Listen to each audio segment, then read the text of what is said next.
I'm Lorne Baxter, and I invented the Internet.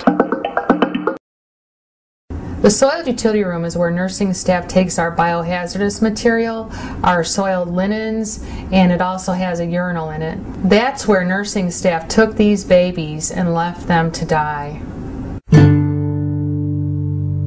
I actually wasn't talking about abortion. Yes, we have differences on abortion that are deep and profound. I think they're terribly important. But Barack Obama defended infanticide, the killing of fully born infants who had survived a failed abortion attempt and were then left for hours in soiled linen baskets to die. My name is Jill Stanek, and I'm a registered nurse who witnessed babies being delivered alive and left out to die. And because of my experience, I was asked to testify on the national level before a U.S. House committee and on various state committees. Christ Hospital, and we now know other hospitals and abortion clinics around the country, are involved in an abortion procedure called induced labor abortion.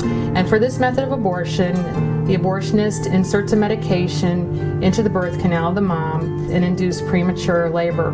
And my experience was that they lived as short as a few minutes to once almost as long as an 8-hour shift. To be clear, these were living babies who were left out to die, and they were issued both birth and death certificates according to Illinois state law.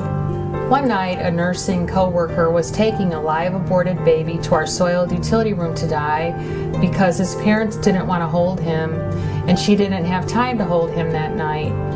And when she told me what she was doing, I couldn't bear the thought of this suffering child dying alone. And so I cradled and rocked him for the 45 minutes that he lived. He had Down syndrome and was between 21 and 22 weeks old. And he didn't move very much because he was using all of his energy attempting to breathe. And I remember toward the end of his life, I couldn't tell if he was alive or not unless I held him up against the light to see if I could see his little heart beating through his chest wall because their skin is so thin at that age. And after he was pronounced dead, we folded his little arms across his chest.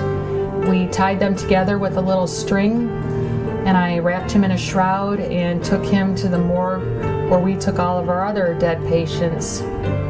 Steve and Pam will tell you that we fought together in the Illinois State Senate against restrictive choice legislation, laws just like the federal abortion laws. When I testified before an Illinois State Senate committee about my experience, Barack Obama was unmoved and actually opposed the Born Alive Infant Protection Act, which was legislation designed to stop this barbaric practice of leaving delivered babies out to die.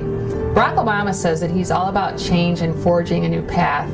Well, he sure did forge a new one, because on the federal level, this legislation passed unanimously, 98-0. Every Democrat in the U.S. Senate supported this, from Clinton to Kerry to Kennedy to Boxer, and even the pro-abortion group NARA went neutral on this bill. But this one guy, Barack Obama, thought that infanticide was acceptable and voted to protect it. Some people have said that Barack Obama was uninformed or may not have fully understood the implications of this bill, but he voted against it 3 times. That's calculated. He himself has defended his vote by saying that he would have voted for it had it been identically worded as a federal bill. But as chairman of the Health and Human Services Committee in 2003, he stopped the identical wording from being introduced. Barack Obama can play word games, but at the end of the day, his opposition was responsible for living babies being left out to die. And that is indefensible. It is time for a different attitude in the White House. It is time for a different attitude in the Supreme Court.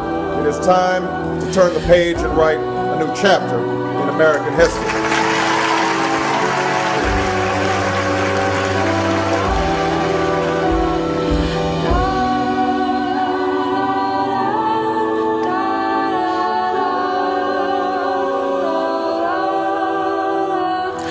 No.